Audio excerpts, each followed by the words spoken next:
Si je vous dis afro, rasta, dreadlocks, à quoi cela nous renvoie? Mais ce sont les noirs qui font ça. Ouais, ce sont les noirs qui font ce genre de coiffure. Mais pourquoi maintenant on nous interdit de faire ce genre de choses? Que tu sois blanc, jaune, toutes les couleurs que tu veux. Mais dès que tu as les cheveux crépus noirs, on sait directement que tu es noir.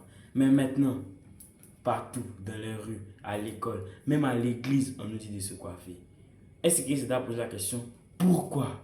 Pourquoi on nous demande de se coiffer? Et d'où vient l'origine de cela? D'où nous vient cela? Pour ça, on a remonté à l'époque coloniale. Quand les colons sont venus en Afrique, ils ont implanté les premières écoles. Ils ont vu les cheveux noirs comme signe de rébellion, comme sale et désordonné. Ils ont obligé à tous les enfants noirs de se coiffer, en signe de soumission, de respect et d'obéissance. Voilà pourquoi les noirs se coiffaient pour aller à l'école. Et ceci est resté dans la mentalité des gens. Et voilà pourquoi les premiers députés et présidents noirs étaient coiffés et rasés. Ceci a marqué les gens, ce qui les a amenés, même après l'indépendance, à conserver cela. Donc voici la raison pourquoi à l'école et nos mamans nous forcent à se coiffer et ils ne connaissent même pas la véritable raison qu'on leur demande pourquoi on se coiffe. On se coiffe parce que c'est comme ça et tout. Ils ne disent pas pourquoi on se coiffe. Mais est-ce que ceux qui nous demandent de se coiffer n'ont-ils pas raison? Est-ce qu'avoir des cheveux ne rend-il pas plus turbulent? Bien vrai que ça n'a aucun sens. Admettons que les noirs qui ont beaucoup de cheveux crépus causent beaucoup de problèmes. Vous voyez, Pafman, les rappeurs, tout ça, prison, drogue, alcool, sexe, tout ça, c'est de mauvais exemples pour la société et pour la jeune. Donc, évidemment que nos parents ne veulent pas qu'on ressemble à ceux qui ont des cheveux noirs crépus énormes. C'est vrai. Ils ne sont pas de bons modèles pour la société. Donc, voici comment ils voient ce genre de personnes. Ils sont juste bons dans le sport, dans la musique et dans le divertissement. Mais où on parle d'intelligence et d'innovation pour aider le monde, il n'y a pas beaucoup de nos cheveux crépus, ceux qui sont coiffés. Savez-vous qu'un jour, ils m'ont dit, petit, coiffe-toi. Et j'ai dit, pourquoi ils m'ont dit, est-ce que tu as vu un président de la République faire ce genre de coiffure? Un président de la République africain fait ce genre de coiffure? Non. Tout ce que les nos cheveux crépus font, c'est la musique et les choses secondaires. Voilà pourquoi nous, qui avons des cheveux comme ça, devons nous battre. Nous devons montrer aux gens que c'est pas par nos cheveux qu'on a brillé. Nous devons montrer aux gens que ce n'est pas la chevelure qui fait le type de personne.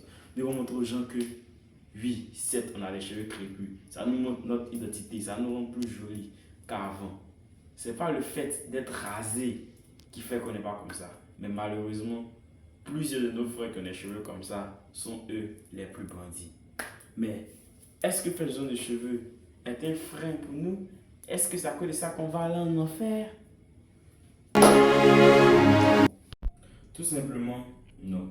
Avoir les cheveux crépus noirs n'est pas un péché. Car dans 1 Samuel chapitre 16, le verset 7, il est dit que Dieu ne regarde pas ce qui frappe les yeux, mais Dieu regarde le cœur. Il est aussi dans Timothée que toute écriture est utile pour enseigner, pour corriger et pour convaincre. Dans la Bible, il n'est même pas question de cheveux et de tout ça. Car l'essentiel, c'est d'accepter Jésus et d'aller au paradis. Dieu s'en fout de notre coiffure et de notre style. Mais c'est pas une raison pour faire n'importe quoi. Vu qu'il a dit dans 1 Corinthiens que ne choquons pas l'assemblée. Il ne faut pas en faire quelque chose qui va empêcher. Ce qu'on fait, on n'a qu'à faire ça pour la gloire de Dieu. On n'a qu'à faire ça pour montrer que c'est Dieu qui est en nous. Mais est-ce qu'avoir des cheveux c'est mal? Non, je ne dis pas que c'est mal. Mais ça montre un certain truc à la population. Ils pensent qu'on est mauvais juste en nous voyant comme ça. Dieu ne se fâche pas contre nous. Mais l'Église est un peu méfiante envers nous. Ce que Dieu ne veut pas qu'on devienne attaché à nos cheveux. Il ne veut pas qu'à cause de ça, on le laisse. Il ne veut pas que ça devienne le centre de nos univers. Donc pour cela, j'ai décidé de faire quelque chose. Quelque chose de plus difficile que réunir 1000 personnes pour faire une vidéo. Quelque chose qui est plus difficile que monter l'Everest. J'ai décidé de montrer à Dieu que je suis capable de faire quelque chose de spécial pour lui. C'est pour cela que dans un short, je vais vous montrer que je suis capable de me coiffer. Rendez-vous mardi ou mercredi dans le short. Et dans mes prochaines vidéos pour me voir sans cheveux. Je vais montrer à Dieu que j'ai ça. Je suis content qu'il m'a mis les cheveux car les gens qui n'ont pas ça. Mais je peux aussi me coiffer.